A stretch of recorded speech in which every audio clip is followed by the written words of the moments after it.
Encounter is brought to you by the Broome County Council of Churches, where we connect compassion with needs as we inspire growth with dignity. You'll find us in special places throughout the community. For those who remain hungry, we provide meals. For those who are challenged, we build wheelchair ramps. We comfort those who are ill, minister to those who are confined, and we remain an advocate for change and understanding on behalf of every element of our community. Connect and inspire. Encounter the Broome County Council of Churches. Friends, welcome to the Encounter program sponsored by the Broome County Council of Churches. My name is Mark Kimpland. I will be your host, and I am the pastor at the Endwell United Methodist Church. I'm excited about our program today because our program today is going to center on the Mercy House of the Southern Tier. It is a new ministry that has just opened up. As a matter of fact, they just had their ribbon cutting on February 28th.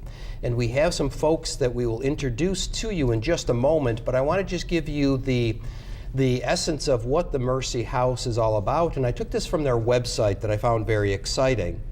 The Mercy House is a home for the terminally ill. It is a community care shelter which provides a home and a supportive family to people with terminal illnesses that can no longer remain at home. Residents spend their final days surrounded by loved ones and the love of Mercy House staff and volunteers.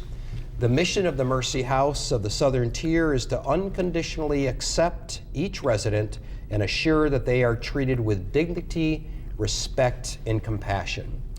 So today on the Encounter program, we have with us Amy Roma, who is the Director of Resident Care of Mercy House, and also Dave DeAngelo, who is the Director of Operations for the Mercy House. And welcome to the Encounter program. Thank you. Glad you are here. I'm excited about this time that we can spend together. But let's first begin our time together. Amy, why don't you start? Just give a little bit about your background and your excitement about this very special ministry. Sure. As you said, my name is Amy Roma, and I am a registered nurse. I've worked for Wilson Hospital UHS physician practices for 30 years, and Father Clarence approached me probably in the fall and asked if I was ready to retire from UHS so that I could come and start this new ministry with him. And it had been something that we had talked about 17 years ago when he was a pastor at St. Anthony's. So it was in the back of his mind a long time ago. And I said, if it ever comes to fruition, I want to come and hold these people's hands and be a part of Mercy House. So here I am. Wow. I retired and started a new full-time job. Fantastic. Well, they are blessed to have you, so thank you. Mm-hmm. Dave, what about yourself? Can you say? I'm born and raised in the Triple Cities, Yep. North side of Endicott boy, and love the area. I went to work for IBM and spent my entire career there, 40 years, and I retired in March of 2014, and I am a parishioner at Church of the Holy Family, and similar to Amy, Father asked me if I'd like to get involved. And I always had kind of a passion for this, having lost friends and family members to terminal illnesses. And I said, certainly, Father, I would love to be involved. And I didn't realize I retired to go to a full-time job, and it's been wonderful. Very excited about where we are right now. Yes, wonderful. Well, again, welcome to the show, and I hope this will be a real blessing to get the word out to the community about the wonderful work you folks are poised to do. The Mercy House is located at 212 North McKinley Avenue in Endicott. But let's spend a few moments and just share about the vision, about how this came to be, where you're headed, and all of that. And I guess my first question would be this: well, why did the community, or does the community, need Mercy House? What was in the ground floor the years before? How did the brainstorming come about and the need for that in this community? I'll let you talk about the levels of care that are available and how community care shelters are starting to be on the rise, of the importance of those, because Amy has been in the nursing arena in hospice care for a long time, where it's very new to me. So it's a different facility where you'd be in a hospice in the hospital versus a nursing home to where we are. And maybe Amy could talk a little bit about that care and then what's evolved into what we call a community care shelter. Sure, absolutely. So in Broome County, as most of you know, the largest growing population in this county are those that are 85 and older. A lot of those families don't have children who still live here because of the economy. Excuse me, they have moved away. So as these people age, they don't have their immediate family there to help them. We found that those who are ill can't stay home alone. They don't really want to be in a hospital, and they don't want to be in a nursing home. But they can't stay by themselves because, again, they don't have the family or the support system to keep them at home. So Mercy House will provide that for them. They have to be end of life, so we want them to be surrounded by people who care about them, and if their immediate family can't be those people, then we will be. They will come from far and near, and even if family is here, not everybody is cut out to take care of their loved ones at home during their last final days. So we will provide that for them. So that's the goal of Mercy House, and the level of care we'll provide. They have to be hospice patients. So anyone who is in hospice can come and live with us. Okay. So how did this is an immense vision. It is. Just to go on the website and to just see how this is emerging and such things. Can you take me to the back rooms way back when this was just kind of rattling around in the minds of Father Clarence, or the parishioners and such? Can you just give me a little bit of a history to connect the dots with that? Sure. Like we were talking about a little bit earlier, the vision started to really form about 5 years ago in Church of the Holy Family. And Father Clarence wanted to do something in the community for the community, because we had a very active church membership working in Haiti and Africa, and it was time to get into Broome County. Father, having had very much experience with Francis House in Syracuse, a wonderful group of people, said, I think Broome County could use something like that. And once we started to do an analysis of that, we found that it very much was needed here, and it became, as Amy said, with the aging population, with the dynamics of the family, we felt it was very needed. And from there, the project took off. More and more people were added, and the vision was slowly becoming a reality, but it truly became a reality about in the last 14 months, with the fundraising goals that were achieved, and the Lourdes Foundation giving us seed money of $250,000. The former St. Casimir's Church, when it was looked at, said, you know what, we can make this work.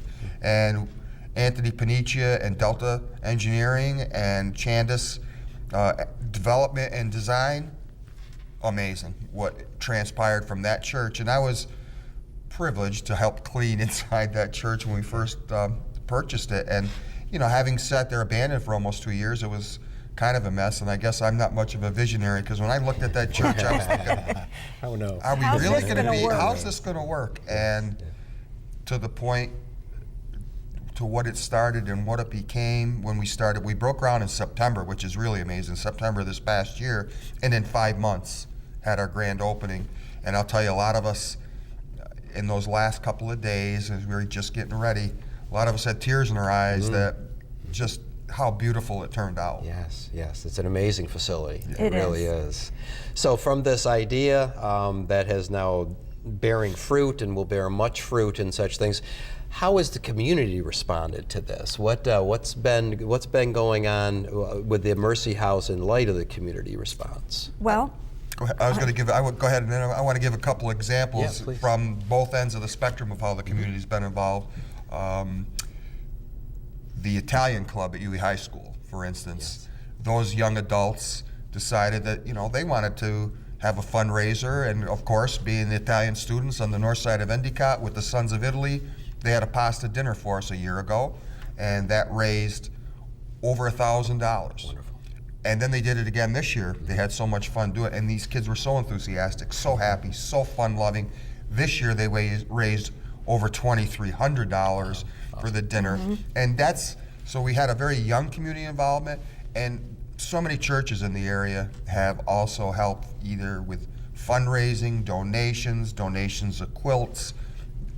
The area has been very, very accepted. We have had donations, I think, from every age group, every walk of life.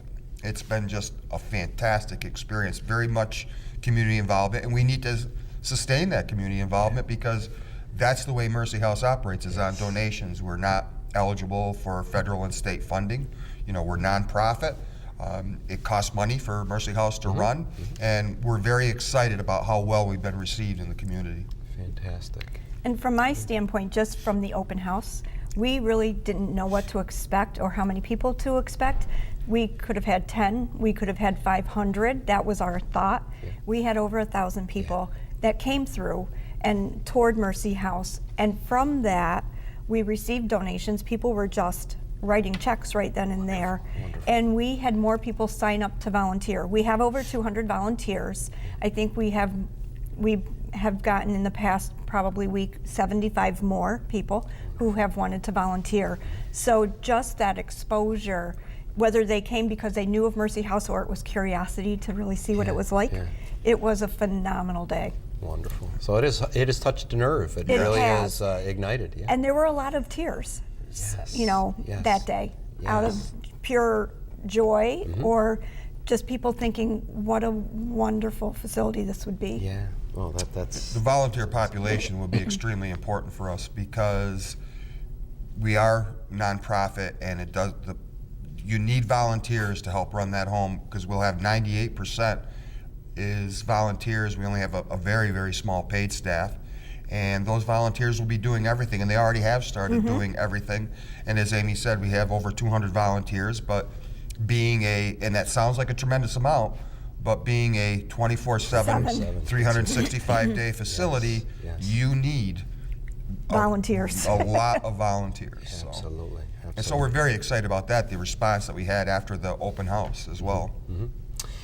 That is very exciting. That's marvelous that the community has kind of galvanized together with this vision, and but now the real work really begins. Yes. And, yes. Well, let me ask you this: some of our those folks that might be viewing us on the television or listening on the radio, why is Mercy House preferable to other forms of care, and how does that? There may be folks listening to this and such, and how does that, with what Mercy House does, how does it compare to other modes and methods of caring for people later in life and in near death? I think what separates Mercy House from other, whether it be hospitals, nursing homes, it's a home. We try to keep it as much like a home as possible. Every resident will have their own bedroom. And in that bedroom, we have a recliner and a rocking chair, a nightstand. It's homey. It doesn't look like a hospital. The only resemblance to a hospital is we have hospital beds. Other than that, we have beautiful quilts on the beds that were made by volunteers. We have a dining room, a beautiful kitchen, a great room. It's a house, and anybody who walks through there, you won't think, oh, this is an institution. It does not look institutional at all. Yeah. I took a family through yesterday who has a loved one who may be interested in moving into Mercy House, and they just couldn't say enough good things about it and thought that it would be a perfect place for their loved one to live. Yeah. So there's no nurses. We're not going to bother them in the middle of the night, you know, checking their blood pressures, taking their temperatures. They're going to sleep if they want to sleep. Yes. There is no, that type of care it's different. Very unique. It is unique. Yeah, great. Now, what is the admission process then? You have this wonderful facility and lots of volunteers and such things. You're ready to go.